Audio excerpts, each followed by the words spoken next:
Hello once again, and welcome to Spotlight on the Arts, JCTV in Jefferson City, Missouri, the capital city of the state of Missouri. And I welcome you to Spotlight on the Arts, which is endorsed by many artists now and art lovers throughout the world, as we're finding on YouTube and around the country. I'm your host, Rick Jey, with a very special guest today, artist Ann DeRosier of Jefferson City, Missouri. Ann comes to us with many talents, which she'll be sharing with you throughout the program. She's well known for her art and a continued effort in supporting the art community in the mid-Missouri area. She is also a spokesperson today for the local Jefferson City Art Club, which is going to start they're celebrating their 115th year. So she'll give us the scoop on what's happening with the Jefferson City Art Club come September. I understand most are on vacation, a lot of people are teachers, so they take that summertime break seriously, I guess we could say. She will bring us up to date on what's planned for the upcoming season. And she has a lot more to share with you, so stay with us. I know you're going to find this interesting. Well, please join me as I turn and welcome Ms. DeRosier. Welcome to Spotlight on the Arts. I'm really excited to turn the spotlight on you today here at JCTV Access. Thank you, Jerry. I'm glad to be here. I like to do anything that's going to bring attention to the arts in town and Central Missouri. Yes, it's very well endorsed, as we know. Well, Ann, if I may call you by your first name with permission, I'd like you, if you could, tell us a little bit about you and those highlights of your life that best describe Ann DeRosier. All right. Well, thank you. I was born and raised here in Jefferson City. My father owned a shoe store uptown, Burkle's. My mother worked for Missouri Power and Light, which became Ameren. And so uptown on High Street, it was the main hub of the town. It was an exciting place. I have a brother, John Probst, and a sister, Anita Turnbull, who also were raised here. We're all educated, and we have 8 sons among us. Oh my. Isn't that something? And they're all really good friends. I personally have 3 wonderful sons. I was a stay-at-home mom, and I just loved raising them. Of course, we did many art projects, as you can imagine. Oh, I can imagine, yes. So they're very creative. 2 of them are musical. One is a visual artist, can paint and throw, and the other one, he's a gardener, he's a cook, and he has great social skills. So that was a lot of fun. Yes. I went through the public schools here, as my sister and brother did, and then I even became an elementary art teacher for Bel Air Elementary, and then I taught at Jefferson City High School, where I developed a clay program and taught pottery and hand building. Ah, I see where that comes from yes, now. My education includes a Bachelor of Science in Art from Lincoln University, Super. My alma mater. I had great times here. I even taught here for a while. I have a teaching certificate, and then I have a master's of education in curriculum and instruction. So as an artist, I tried to figure out what I could do to help support my boys and stay in the arts if I couldn't just do painting. Oh, I see. And that sort of thing. Art education was limited when I grew up here. We had art once a month with Ruth Hogan, who we have our Ruth Hogan Children's Art Show every spring. My teachers did not have a lot of talent or education to teach art. It was a new field. I see. And so I became my best teacher as I grew up. When I became curious about something, I would go to the library and check out big books on Michelangelo and Rembrandt. And I looked how they handled shading. And then as I became a teacher, I became a better artist because I had to teach the elements and principles and analyze and break down knowledge so I could sequentially teach it well to the children. Sure. I remember referring to those books on Michelangelo and Right. Rembrandt. One time I know I was referred to using my real name, an associated name with that. So I was always felt very honored by even a nickname. You know? Oh, sure, sure, So- sure. Some of the things that you listed that you wanted to ask, hopefully I'm covering them all? So far we're good. We don't want to get too far ahead of ourselves. Okay. We'll be running into the script, not script, but non-scripted content, you might Okay. say. But yes, Ann DeRosier is one of those ladies in Jefferson City that has really inspired me with my art. And being a member of the Jefferson City Art Club has always been there for myself and many others, and very supportive, very active. So she's been an inspiration. I talk occasionally about the professional lady, professional ladies in my life, you might say. And we're learning more and more that there is a professional side to most ladies, the female. And so I'm always looking for that individual in a sense of recognizing or getting a chance to recognize their talents and their inspiration and what have you. So again, I just basically wanted to clarify one reason I wanted to get a hold of Ann and invite her to the show. What can you share with us then? Go way back. Oh, first, would you like to say hello to those sons by name? And I understand you have some beautiful great-grandchildren. Well, I have grandchildren, not Yes. great yet. Oh, wonderful grandchildren. Yes, Not- my oldest son Todd is married to Xana, and they have Timmy and Brianna.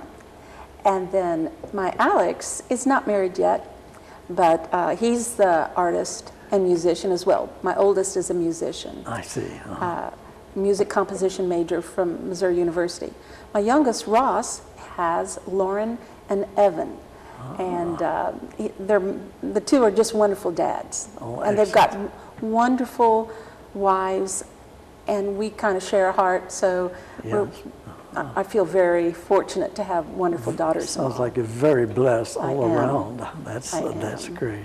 Well, I'd like to take the viewers way back to when you basically, if you can remember, when and how you were first inspired to become an artist, and what inspires you even today to continue your interest in the world of art.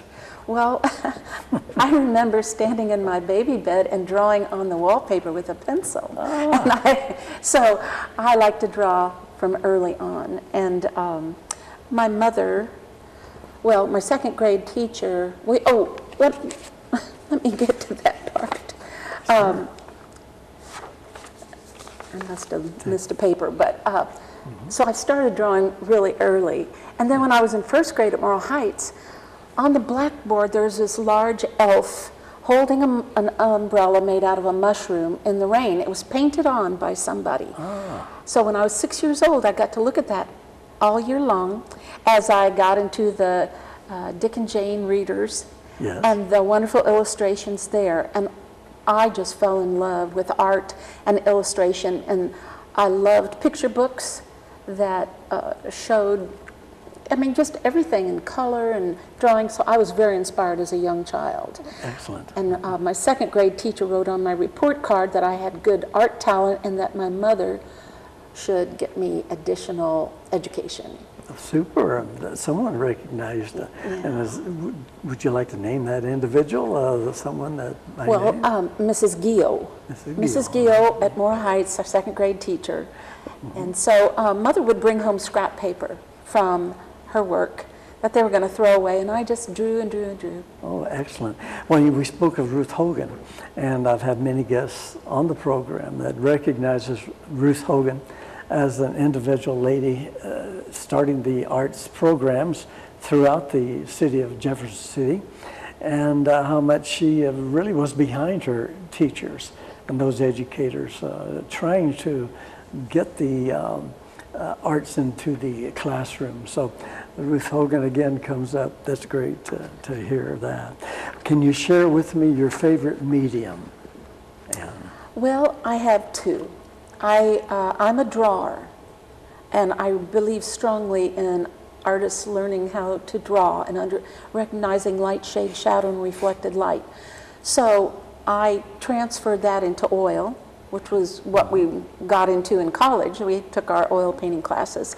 So I incorporated my drawing knowledge and drawing skills into oils, loved oils, painted it with them for a long time, even when my babies were little. But if you don't stay on top of using those oils, they skim over and you waste them, and I just could not afford to waste them. Oh, I see.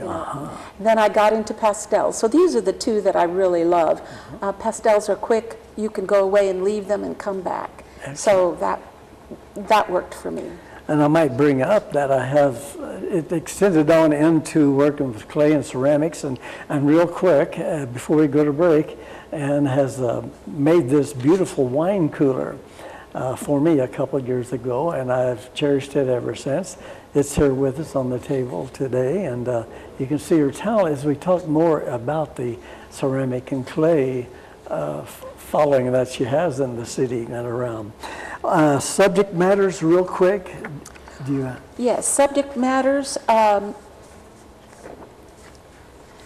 With children, I started out with still life because I could do that at home, and I did portrait work. While my children were young, I painted a lot of portraits because I could be at home, work with a client, that sort of thing. And then I took a pastel workshop in Atlanta, Georgia, and got into landscapes, which I had not done in oils. So landscapes, they have a subtle composition, and it was a gentle thing, and it just suited where I am. So I see how you got. Yes, so it'd be those three. All right. Those three subjects. Excellent. Well, we have to take a break, Ms. DeRosier. After the break, artist Ann DeRosier will share with us how she arrives at a project theme. She brings it together, and maybe some of those techniques maybe that she'd like to share that is personal to her. Plus, a report on what is planned for the 115th year of the Jefferson City Art Club beginning in September. Ann is also the featured artist for the next 6 weeks at the Jefferson City Art Club website, and also is on exhibit out south of town, which Ann will talk about when we come back. Stay with us. We'll be right back.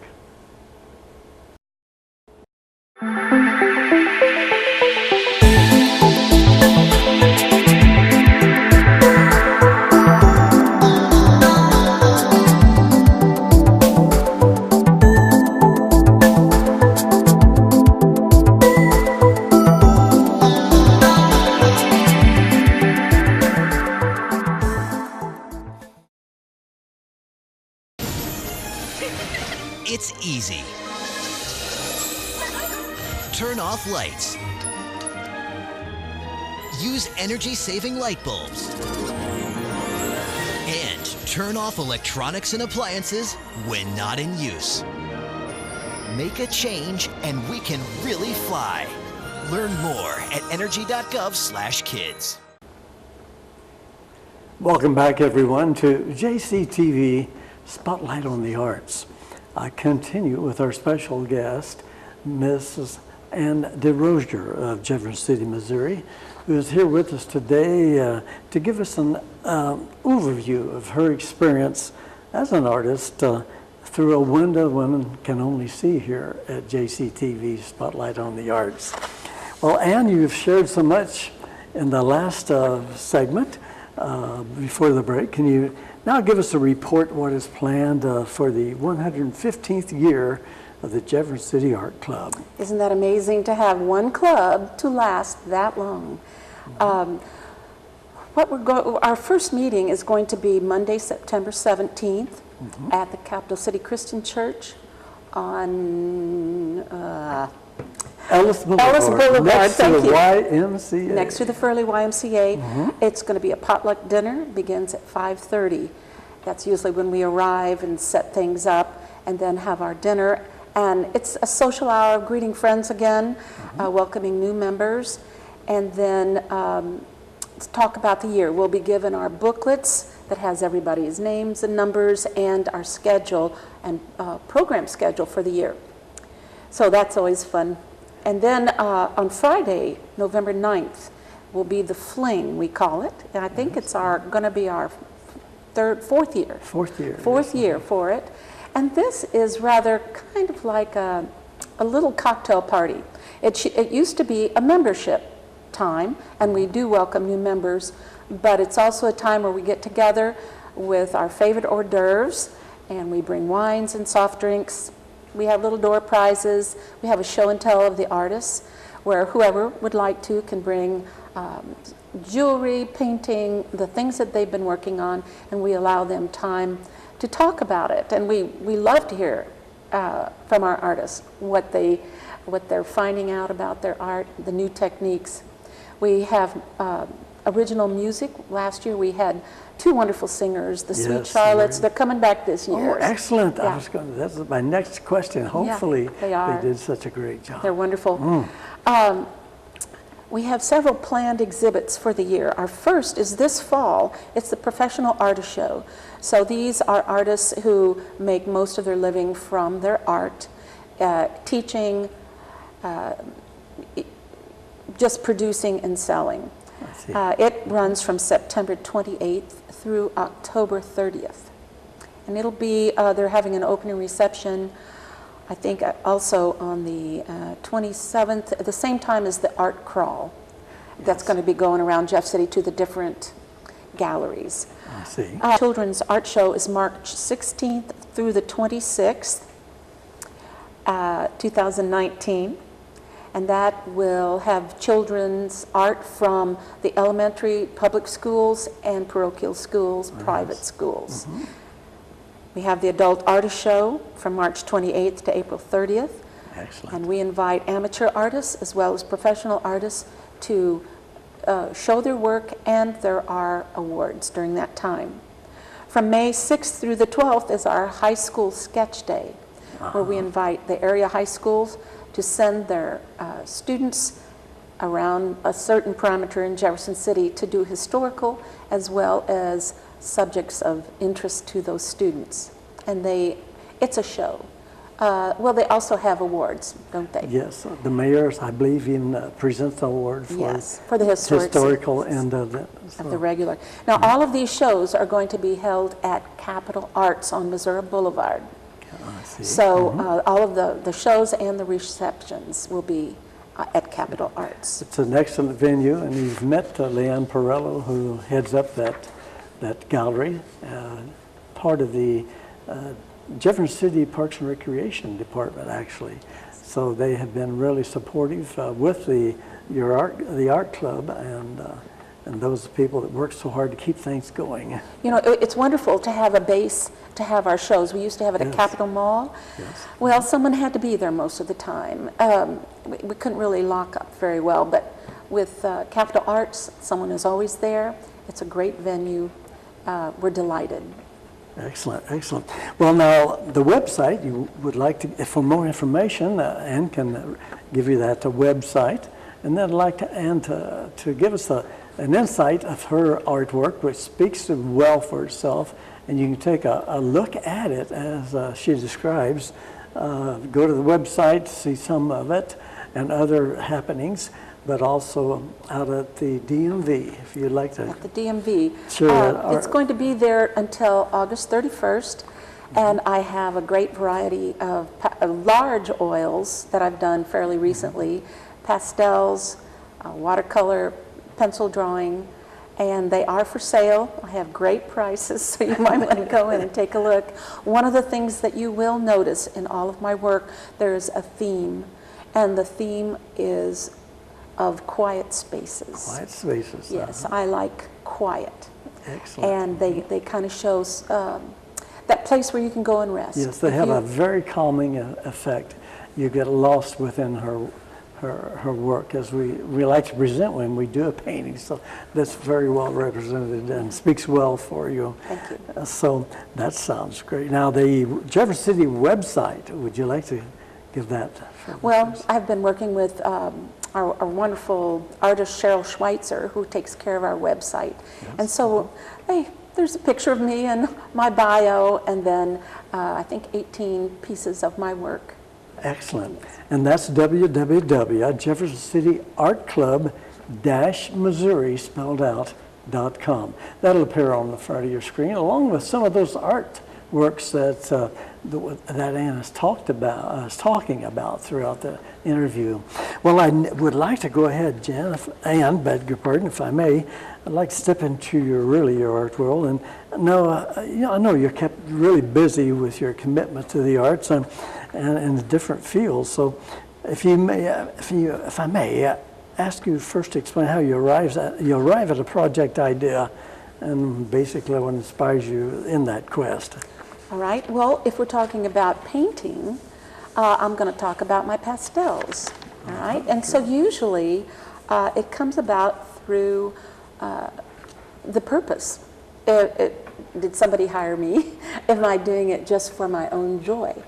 And so if I were doing a pastel, perhaps a landscape, I would set up my easel and my pastels and get them ready. I work with sanded paper or sanded board nowadays, and I would set up my still life, or if I'm composing through several photos, I draw on my regular sketch pad first. You do? So I can get my composition the way I want it. I rearrange things. I look at the format. If I'm in plein air, out in location, I'll make a format with my hands, one hand forward, one hand back, and I'll try to find the good location. I'll draw it, and then using vine charcoal, I will sketch it briefly onto my board or my paper. I see. I go in then with local color, which I'll take a pastel on its side and just lightly put in the base color of that object. Oh, I see. If it's the sky, if it's an orange, if it's whatever, all right?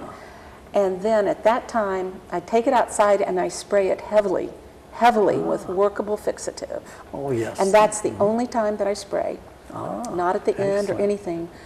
I use Sennelier French pastels, and they build up. They're made of pigment crystals mixed with a gum and pressed into a stick. And so when I stroke, it kind of builds up a little mound, but it sticks because that fixative, they have some connection with the gum and the fixative. And in oil painting, we call that, or I call it layering. And the more you layer, the more dimension you get, more or less it complements and brings out your piece of your art, your subject matter. So yes, I can identify. Now I've never worked with pastels, so I can see where this is actually in the overall theory of painting, and it still applies even with pastels. Right, and it goes on after that. I put in my darkest darks, and then my midtones, and I use cross contour. If something's round, I'll use a curved stroke to create that sense of depth and 3D quality, I guess you'd say. Yes. And I just keep going till I feel it's finished. After I finish, I take it outside, and on the back I hit it. And I get rid of too much excess. There's still good pastel on there, but if you frame it, even if we use spacers, if you move it wrong, sometimes that dust gets on the glass and it gets in front of your mat, and it's just drives you nuts. So you get rid of the excess, and you leave the final finished product. Right, and I mat my own. More stable, that sounds like. Yes, exactly. Oh, super. Well, Spotlight attempts to inspire our viewers in their own quest, and some of them are young and just beginning in their young years of art work. So do you have any inspirational statement that you'd like to share with me? You work with younger people, but I understand there's older people too now that have raised their families. They'd like to start somewhere. So do you have any inspirational words for them? I gave that good thought. And I realized that our own personal art adventure, of course, is self-made. Yes. And to me, it was about my curiosity and my commitment to discipline. A lot of people don't want to learn the basics. They just want to be an artist. They want to just go into it without learning how to see. Yes. And to me, taking, learning drawing, Right. mark making, light, shade, shadow, reflected light is huge. There are principles. So you would encourage anyone to begin someplace, maybe get instruction. There's the art club. So many people would. And there's classes there We have good classes at my art studio. At your art studio, if dealing you'd with like what to I'm mention. doing now in my present life.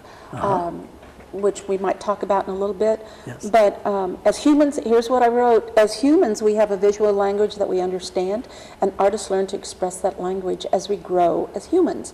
To combine the feel-good and the purpose is wonderful. I can learn the elements and principles of art and use them as tools to express a message or to delight in playing with the light on crystal goblets just for the beauty and aesthetics of it.